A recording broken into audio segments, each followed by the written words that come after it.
The air in the grand ballroom was thick with the scent of lilies and champagne, a symphony of hushed chatter and clinking glasses. It was supposed to be the most beautiful day of Serafina and Liam's lives, a fairy tale brought to life. But as I watched from my seat, a knot of dread tightening in my stomach, I knew it was all a fragile facade, ready to crumble. I was Ilara, Liam's oldest friend, and I held the secret that would shatter everything. Liam. Even now, thinking of him, a warmth spreads through me. He was the kind of man who saw the world in shades of possibility, who believed in the good in people, often to his own detriment. We'd met in college, two awkward freshmen navigating the labyrinth of academia, and our friendship had been an anchor ever since. He was brilliant, truly brilliant, with an inventor's mind, always tinkering, always dreaming up solutions to problems no one else even noticed.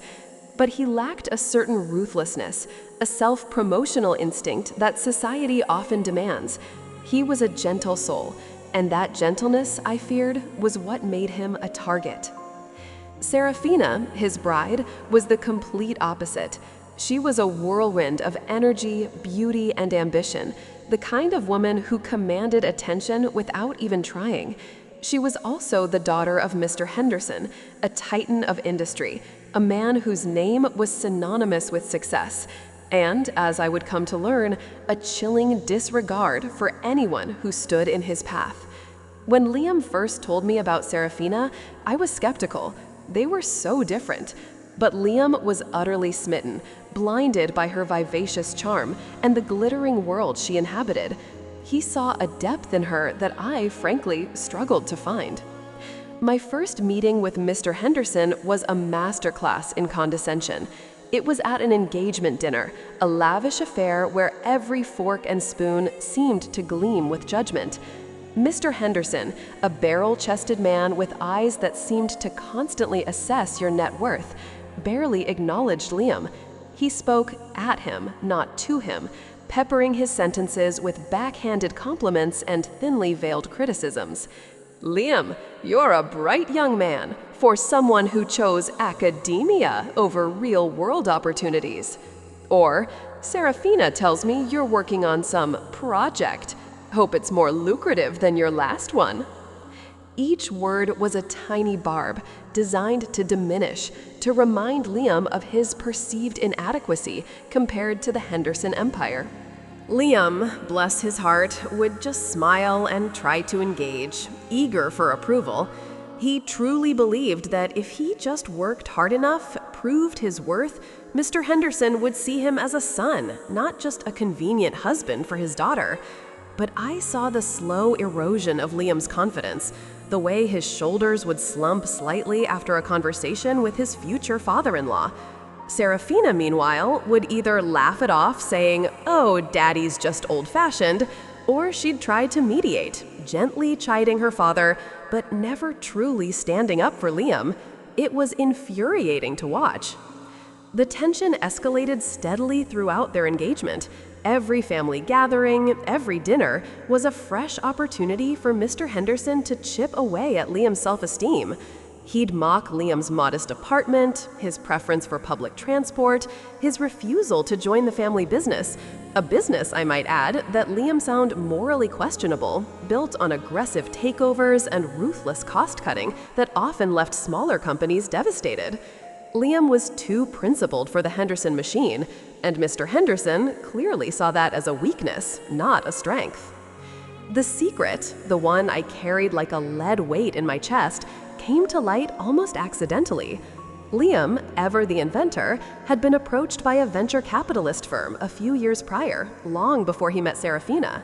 He had developed a groundbreaking algorithm for sustainable energy grid management, something truly revolutionary. The firm, a subsidiary of Henderson Enterprises, had expressed immense interest, promising funding and support. Liam, naive and trusting, had shared detailed proposals, prototypes, and his entire intellectual property. But then, mysteriously, the deal fell through. The firm claimed his ideas weren't viable, too complex, too idealistic. Liam was crushed, but he moved on, attributing it to bad luck. I, however, had a nagging feeling. I was working as a paralegal at the time, dabbling in intellectual property law. A few months after Liam's failed venture, I stumbled upon an obscure lawsuit in an old legal database. It involved a brilliant but struggling inventor named Arthur Finch, who, decades ago, had his groundbreaking agricultural technology stolen by a ruthless businessman. The details of the theft, the way Finch was strung along, his ideas exploited and then discarded, struck a chilling chord. The businessman in question? A young, ambitious man named Robert Henderson. It wasn't just the name. The modus operandi was identical to what Liam had experienced. Henderson would identify vulnerable, innovative individuals, feign interest, extract their ideas, then discard them, leaving them financially ruined and emotionally shattered, while he repackaged their genius as his own. He'd done it with Finch, building the very foundation of his chemical and agricultural empire on Finch's stolen patents. And he had tried to do it again with Liam. The reason Liam's deal fell through wasn't because his idea wasn't viable, it was because someone higher up, perhaps Henderson himself, realized Liam was too smart, too careful, too connected to me, a paralegal, to be easily swindled. Or perhaps the algorithm was simply too complex to steal outright without massive backlash, and Henderson decided to cut his losses before he got too deep. I dug deeper. I found old newspaper clippings, court documents, even a few letters from Finch detailing his despair. The evidence, though circumstantial in parts, painted a damning picture of a pattern of predatory behavior. I confronted Liam with my findings. He was devastated, not just for himself, but for Arthur Finch. The man he admired, the father of the woman he loved, was a fraud, a thief who had built his empire on the backs of others. We debated what to do. Liam, ever the peacemaker, wanted to keep it quiet, for Serafina's sake, for the hope of a peaceful future. He didn't want to hurt her, and exposing her father would undoubtedly do that. I reluctantly agreed, but the secret festered within me, a toxic seed waiting for the right moment to bloom. As the wedding day drew closer, Mr. Henderson's barbs became sharper, more frequent. He'd make comments about Liam's choice of wedding suit being a bit conservative for a man marrying into our family, or his inability to secure a proper job within Henderson Enterprises. He'd even subtly hint that Liam was lucky to be marrying Serafina, implying he was punching above his weight. Serafina would sometimes try to defend Liam, but her efforts were weak, often ending with her saying, "Oh, Daddy, you're being impossible," and a dismissive wave of her hand. The week before the wedding, the final straw broke. Liam had spent months working on a personal project for Serafina, a custom-designed, eco-friendly smart home system for their new house, a testament to his love and ingenuity. It was practical, beautiful, and incredibly thoughtful. He presented it to Mr. Henderson with a hopeful smile, explaining its features, its sustainability. Mr. Henderson merely scoffed. "Liam," he said, his voice dripping with disdain, "that's a hobby project, not a career. Honestly, Serafina could have bought something far more sophisticated with a fraction of the effort. You're an engineer, not a glorified handyman. You're too soft, too idealistic. You'll never amount to anything significant if you keep wasting your time on these trifles." Liam's face crumpled. The light in his eyes dimmed. He didn't say a word, just quietly packed up his demonstration and left. I found him later that evening, sitting alone in his apartment, staring blankly at the wall. He looked utterly defeated. "He's right, Ilara," he whispered, his voice hoarse. "I'm not good enough. I'm just an idiot." My heart ached for him. That night, a cold resolve settled over me. Mr. Henderson had crossed a line. He hadn't just insulted Liam, he had tried to break his spirit, to crush the very essence of who he was. The secret, I decided, could no longer remain buried. The wedding day itself was a blur of forced smiles and strained pleasantries. The ceremony was magnificent, held in a historic cathedral, with Serafina looking like a vision in white. Liam, despite everything, looked handsome, if a little haunted. As they exchanged vows, I felt a pang of guilt. Was I doing the right thing? Would this revelation truly help Liam or just cause more pain? But then I thought of Arthur Finch, and I thought of Liam's broken spirit, and the guilt solidified into righteous anger. Mr. Henderson deserved to be exposed. The reception was held in the grand ballroom, opulent and overflowing with a who's who of the city's elite. After the first dance, after the toasts from the bridesmaids and groomsmen, it was time for Mr. Henderson's speech. He strode to the microphone, a smug grin plastered across his face, a glass of amber liquid in his hand. He began with a long, self-congratulatory monologue about his family's legacy, his daughter's brilliance, and the immense privilege Liam was gaining by joining their ranks. He then turned his attention to Liam.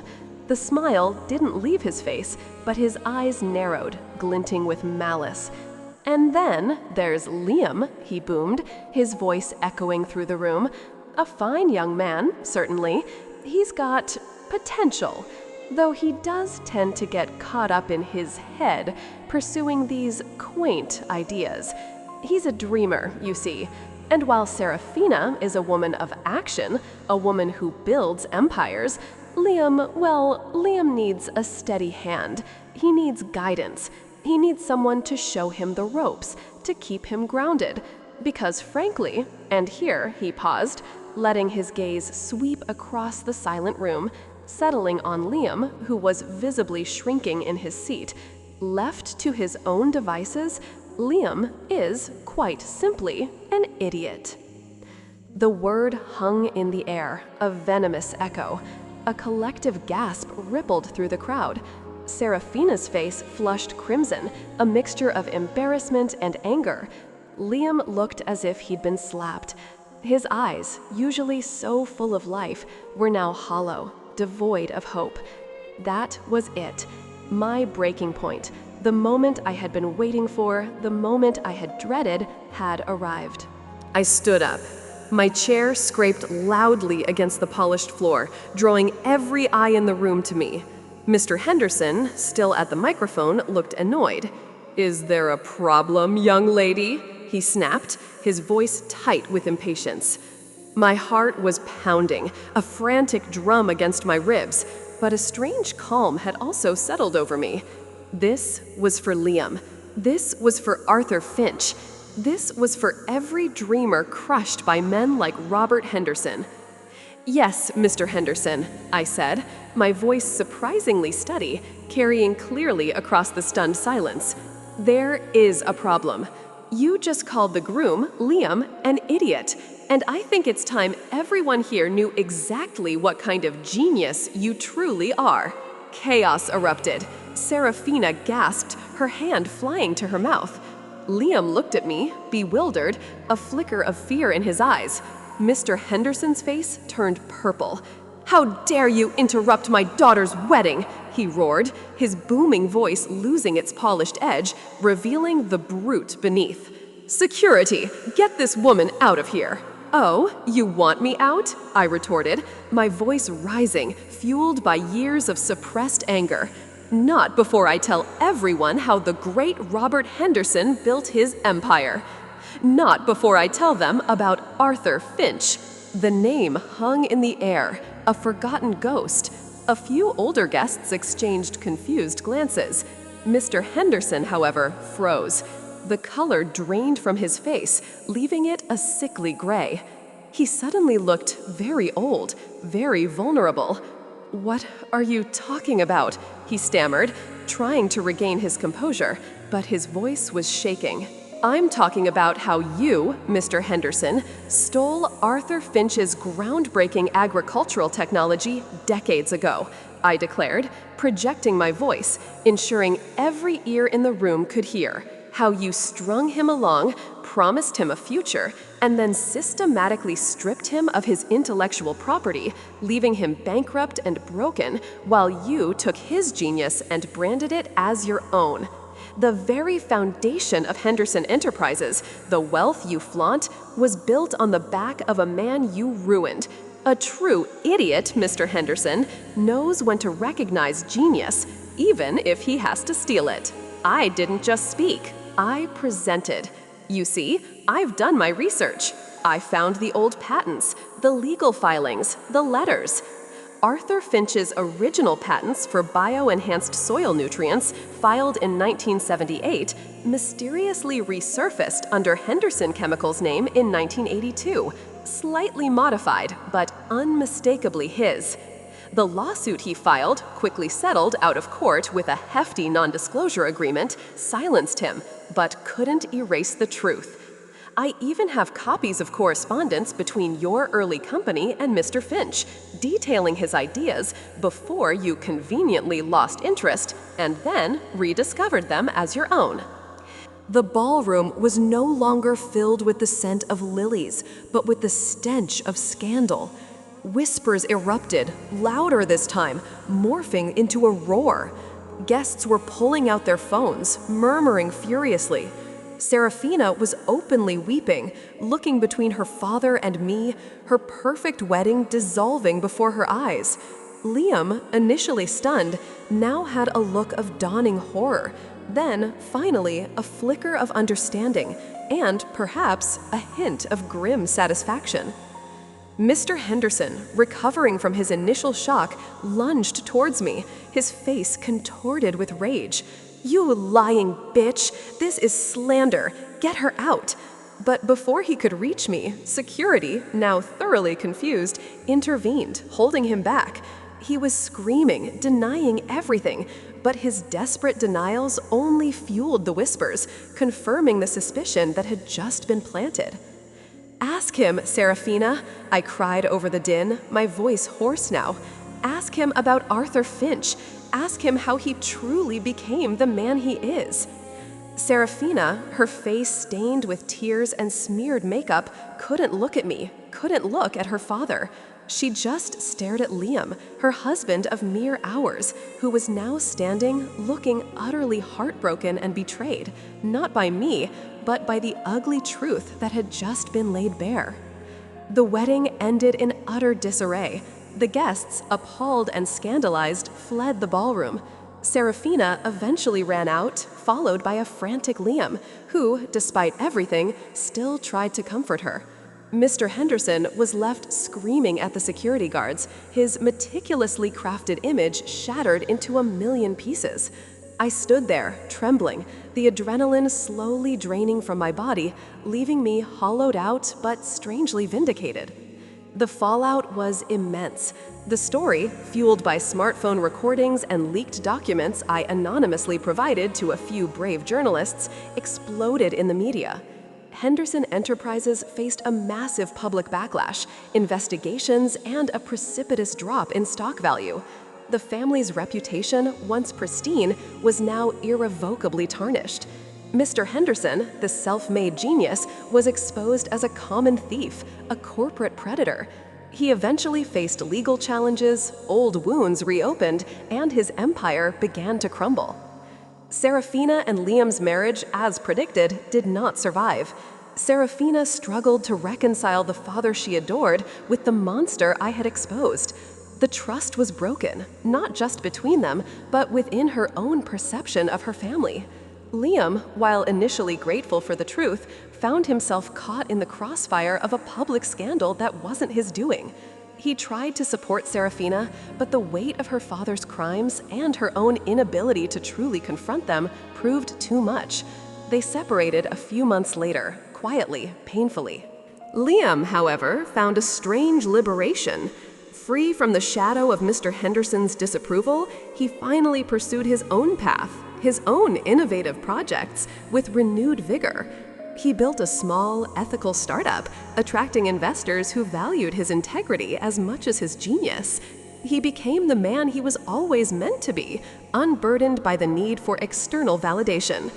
We remained friends, closer than ever.